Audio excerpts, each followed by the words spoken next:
kubwo kunyagwa kumunyamubabaro ngo kubwo gusuhuza umutima kumukene. Ubu nonaha Imana irahagurutse ku buzima bwawe. Wa mukobwa we Imana irahagurutse ku buzima bwawe. Wa mugabo w'Imana irahagurutse ku buzima bwawe mu rugo rwawe. Hada zabi elai shavola elai kifo madrai. Hari ibintu biteye Imana guhaguruka kugukiriza umuryango. Reka Imana ivugane nawe wa mubyeyi we, wowe urugo rwananiye.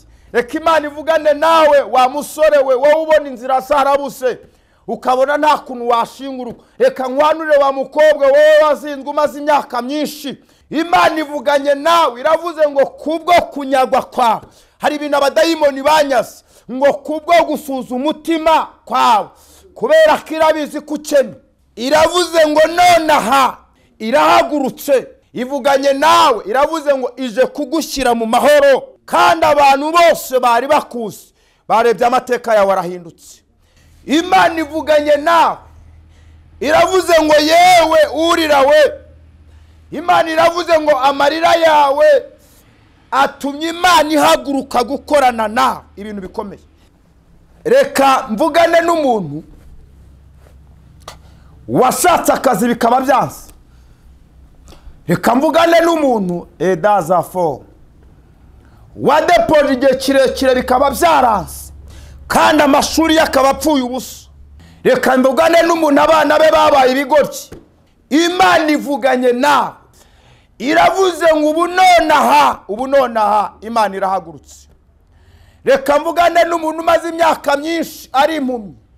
Reka mvugane n'umuntu umaze imyaka myinshi ari kirema. Reka mvugane n'umuntu wavutse ufite umwana wavutse ari muzima. Uyu mwana yavutse ari muzima ariko uko agenda akura niko agenda bikigoryi. Ukagenda abaho niko agenda bikimuga. Uyu mwana yavutse ari muzima. Reka mvugane nawe umukuni Imana ivuganye nawe. Uri muri Australia, uri muri Canada, uri Burayi, uri muri Amerika, uri mu Bubiligi, uri mu Rwanda, uri muri Afrika, uri muri Kenya, uri Bujumbura, uri mande zose. Imana ivuganye nawe iravuze ngo kubera ko hari ibintu byari byarakinzwe n'abadayimoni. Imana iravuze ngo nonaha irahagurutse kandi ishyize urugi rwayo imbere yawe rukinguye, kandi nta muntu uzongera kurukinga. Ntabwo abarozi bazongera gukinga urugi rwawe. Reka mpanurire uyu muntu umaze igihe kirekire. Reka nkuhanurire wowe wakoze ubukwe ariko urugo rurakunaniye. Reka nkuhanurire wowe barambagiza amanywa nijoro ubukwe bugapfa bugeze kuri finale. Reka nkuhanurire wowe umaze imyaka myinshi, umaze igihe kirekire uba ku gisasiro kwa muganga ibintu byaranze. Indwara yawe wayijyanye mu badogiteri abaganga bayiburiye ibisubizo. Ariko umva ukuntu Imana ivuganye nawe. Gusenga everyday, gusenga buri munsi. Nusenga uzanesha. Nunanigwa gusenga uzaneshwa. Senga. Yes, reka mbasuze inshuti bakunzi ba Gusenga everyday. Ngiye muri kumva nkaba nitwa Mike Hakizimana. Rero tukaba turi kumwe n'umukozi w'Imana Elisa, ngira ngo muramuzi, ni umuhanuzi yagiye aduha ubuhamya bugiye butandukanye ko yabaye marine, yari ibyigisho yagiye anyuza kuri channel yacu ya Gusenga everyday. Ngira ngo muramuzi, ntago ari ubwa mbere mubonye kuri channel yacu ya Gusenga everyday. Rero reka ngo ikaze udukurikiye uri ahantu hagiye hatandukanye ku isi, uri muri Australia, Canada, mu Bushinwa, muri Afrika, South Africa, uri hose ku isi. Reka rero tuguhe ikaze, tukwibutsa kandi gukanda subscribe. Ikindi kandi usangiza ibiganiro byacu mu nshuti zawe, mu bandi bantu, kuko ni byinshi biri kuri channel yacu kandi byahindura abantu benshi kandi byagira abantu mumaro abantu benshi.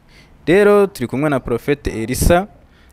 Reka twongere tumuhereze ikaze kuri channel yacu ya Gusenga everyday, tunamushimira ko igihe cyose tumubone tumushakiye yitabira ubutumire bwacu. Imana iguhe umugisha Elisa. Imana iguhe umugisha kuko ni byinshi uzana kuri channel yacu kandi bigahindura benshi.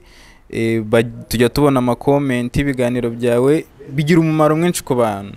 Imana rero igikomeza kukongerera umugisha kandi kongere n'igihe cyo kubaho kugira ngo ukore ugushaka kwayo. Rero reka tuguhereze ikaze kuri channel yacu ya Gusenga, nkuko channel yacu yitwa Gusenga Everyday. Uratangira usenga, ari ukubonye bwa mbere uranamwibwira kugira ngo amenye umuntu bagiye kuganira ni muntu ki. Imana iguha umugisha, reka rero tuguha ikaze. Yes, abaho umugisha. Tugarutse kuri televiziyo yitwa Gusenga Everyday. Turabashimiye cyane ko mudukurikira kuri televiziyo, abari muri Canada, abari mu Bubiligi, abo ni inshuti zanjye. Ndabashimiye abari muri Amerika, abari muri Europe, abo nabo Yesu abaho umugisha ni mu inshuti zanjye, n'abari mu gihugu cyacu, n'abari muri Afrika, ku migabane itandukanye ku isi. Turabashimiye, Yesu abaho umugisha. Wagiriwe umugisha rero n'Imana wo kugaruka hanga, kandi dushimiye n'abanyamakuru bi televiziyo yitwa Gusenga Everyday. N'Imana ibaho umugisha. Hanyuma rero ku bantu batanzi cyangwa bambonye kuri televiziyo yitwa Gusenga Everyday, bakifuza kumenya amazina yanjye. Amazina nitwa Ntawumenya Umwanzi Yosefu, niyo nitwa. Hanyuma irindi nkunda kwitwa cyangwa abantu benshi bazi ni izina ryitwa Elisa, ubwo ni irya gatatu. Ntawumenya Umwanzi Yosefu Elisa. Hanyuma iryo zina nkunda kurisobanura naryo n'andi mateka, n'ayandi mateka. Navutse mu bana 9, ariko mu bana 9 papa yari afite barumuna be bapfaga ibintu bijyanye ngo n'amasambu. Hanyuma nge navutse icyo gihe bashaka kurwana nawe ngo bamugirire nabi, ariko mvuka muri izo ntambara. Aravuga ngo uyu mwana mwise Ntawumenya Umwanzi, ngo ntabwo yari azi ko umwanzi aba mu nzu. Ariko hashimwe Yesu wamenyesheje ko umwanzi ari Satani. Yesu abaho umugisha. Hanyuma rero ubwo sibyora ndabibwiye bihagije. Reka dusenga Imana nkuko n'ubundi dusanzwe tuzi ko iyi televiziyo yitwa Gusenga Everyday. Duce bugufi dusenga Imana. Abatwumvira mu mpande enye z'isi, abo nabo bose tujye gusengana Imana. Ibihugu bitandukanye muri Afrika, i Burayi, muri Canada, mu Bubiligi, impande n'impande, muri Amerika, Australia, abo bose reka dusengana Imana. Turasenze mu izina rya Yesu, mu izina rifite imbaraga n'ubutware. Dozaidai shalavola winimora shawinima edafo my drone.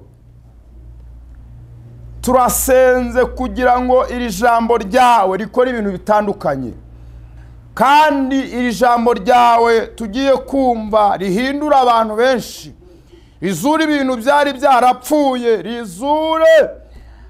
rizure mu izina rya Yesu. None lazai elafo shawila kita elai my drum. Ndasenze kugira ngo imirimo n'ibitangaza Imana ishimwe cyane ikorekere kuri televiziyo yitwa Gusenga Everyday. Umuntu wese wumva iri jambo ahabwe ihumure n'Imana mu buryo bufatika. Imana ishimwe.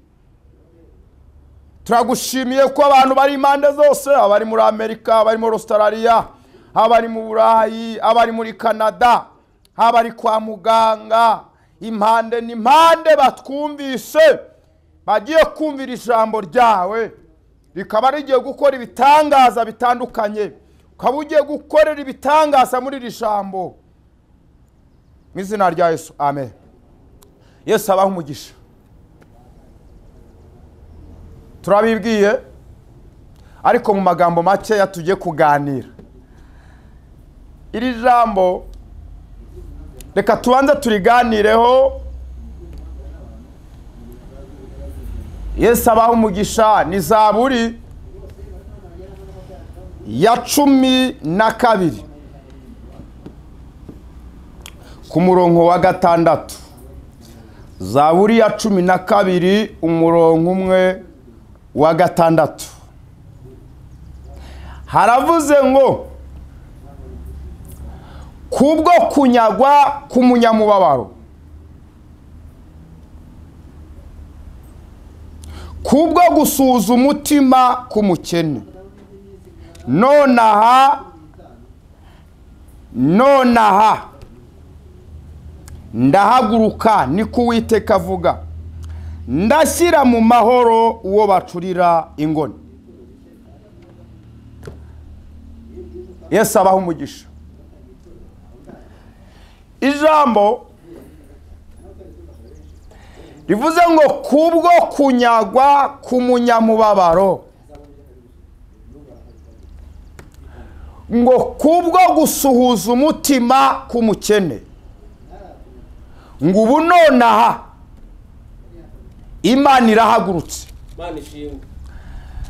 Elada ezai shawira inimora.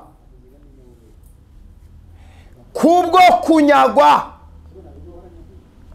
wongere wumvira ijambo kugira ngo uryumve neza, ngo gusuhuza umutima k'umukene, ubu nonaha Imana irahagurutse ku buzima bwawe, ngo kandi irashyira mu mahoro wowe abadayimoni bacurira iki ingoni. Bibiliya yavuze ijambo rikomeye mu Byahishuwe ku gice cya 3 ku murongo wa 7. Haravuga ngo dore ufite urufunguzo rwa Dawidi, ngo ni ukinga ntihagire umuntu ugira gute ukingura. Amen. Mana ishimwe cyane. Avuga amagambo akomeye. Aravuga ngo dore nshyize urugi rukinguye imbere yawe, kandi nta muntu ubasha kugira gute kurukinga. Imana ivuganye nawe, iravuze ngo kubera ko wanyazwe. Hari ibintu abadayimoni bakunyaze byinshi cyane.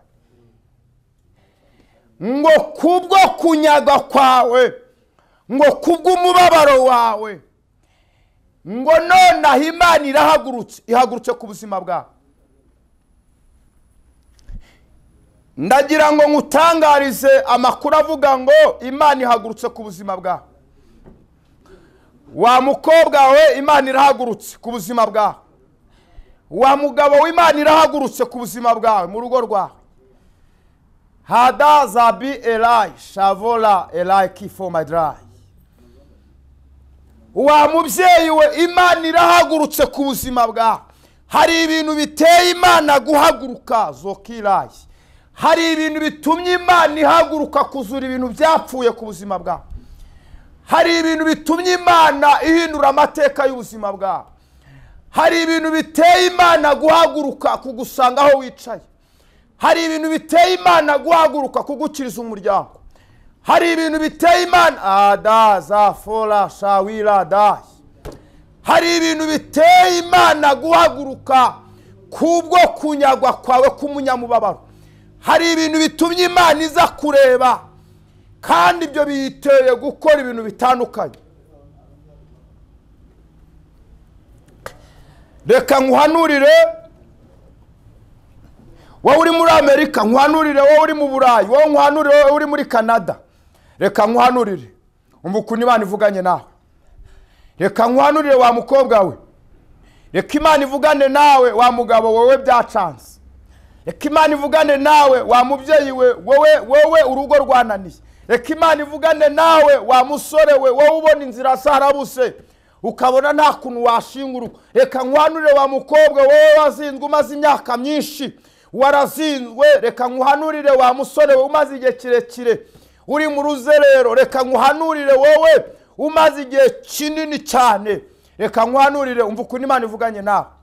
Imana ivuganye nawe, iravuze ngo kubwo kunyagwa kwawe hari ibintu abadayimoni banyaze ngo kubwo gusuza umutima kwawe kubera ko irabizi ko ukene iravuze ngo nonaha zadayi rayivo irahagurutse ivuganye nawe iravuze ngo ije kugushyira mu mahoro kandi abantu bose bari bakuzi barebye amateka yawe arahindutse amateka yawe arahindutse kuko abari bakuzi baje kukureba bahimbaza Imana Imana ivuganye nawe iravuze ngo yewe urira we Imana iravuze ngo amarira yawe atumye Imana ihaguruka gukorana nawe ibintu bikomeye amarira yawe atumye Imana ihaguruka kuzura ibintu byapfuye amarira yawe edaza elai shawira bira voma idra amarira yawe atumye Imana ihaguruka guhindura ubuzima bwawe amarira yawe atumye Imana ihindura amateka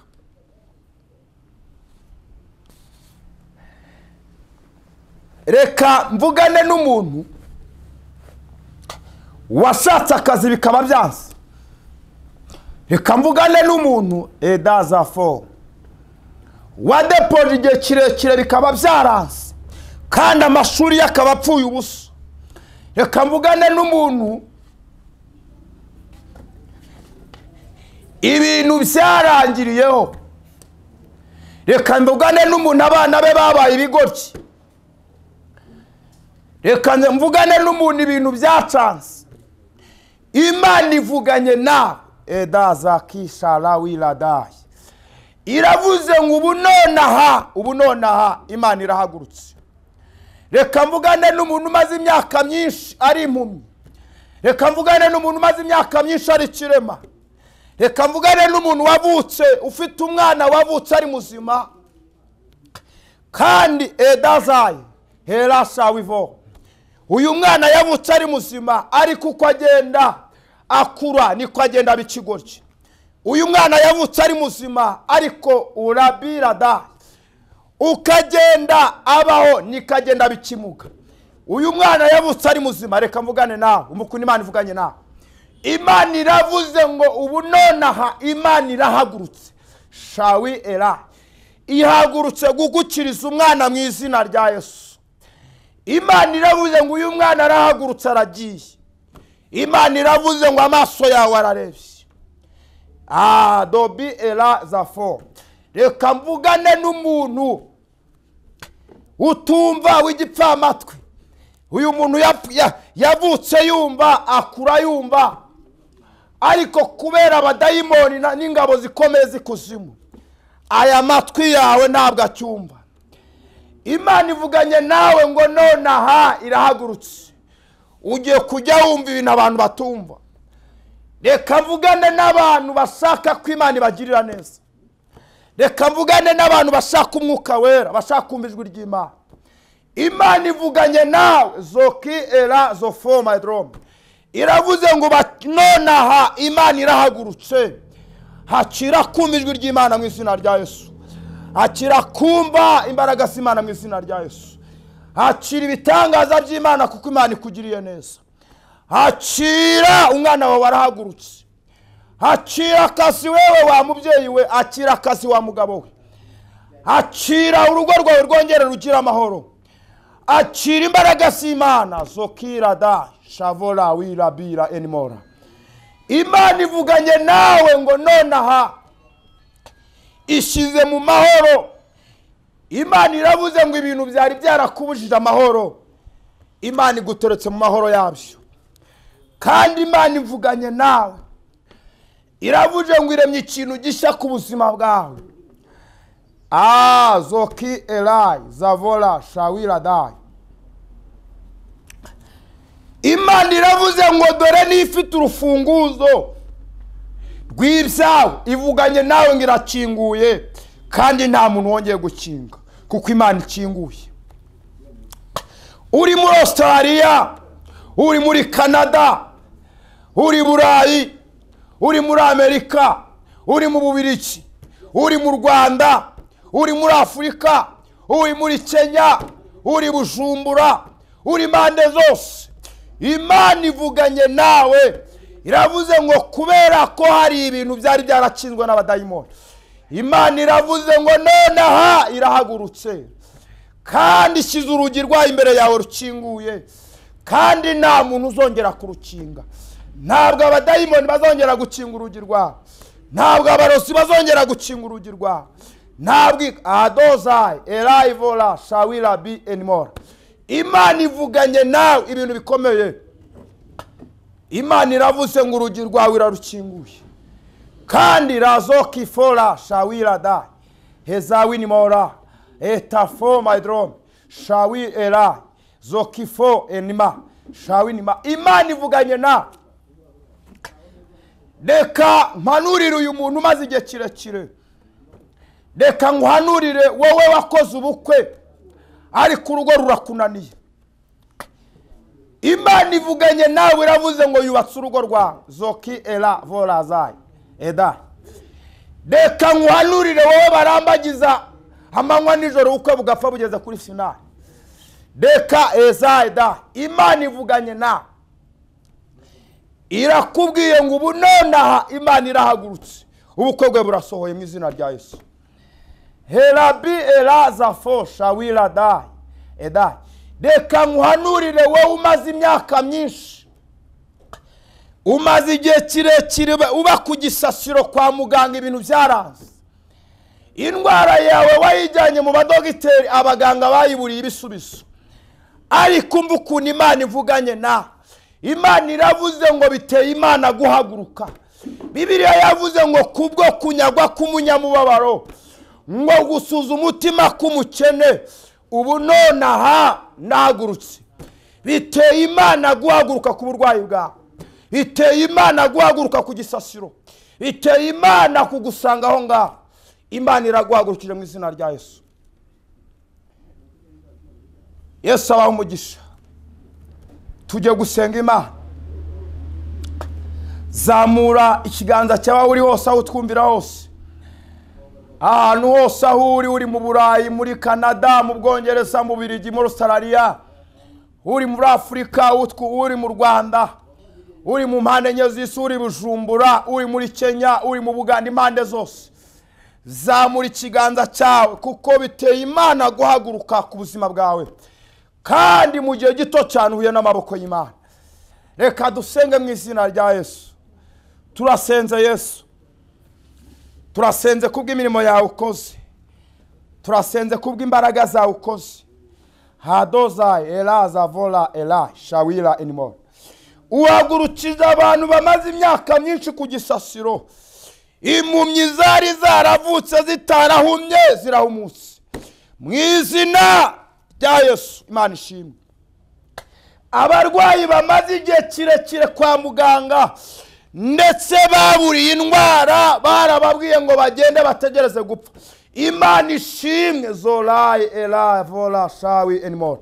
Imana ishimwe ko biguteye guhaguruka ukawubakirije mu izina rya Yesu.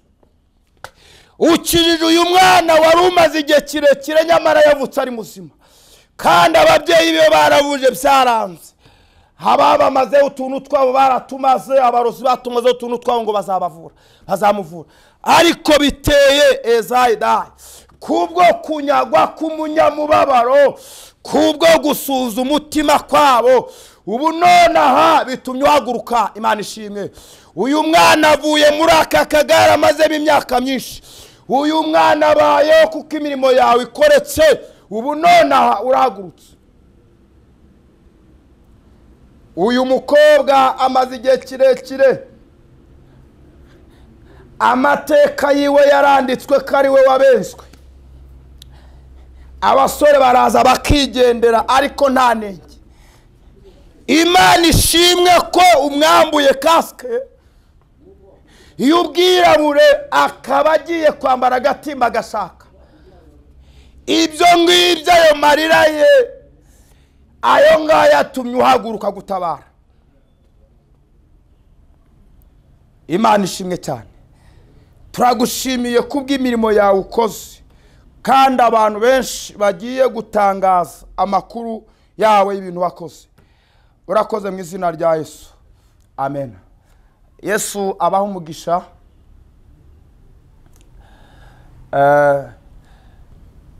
mwadushaka ku murongo wa telefoni, nimero ni 07 8 52 56 iyo nimero ni nayo iri kuri WhatsApp.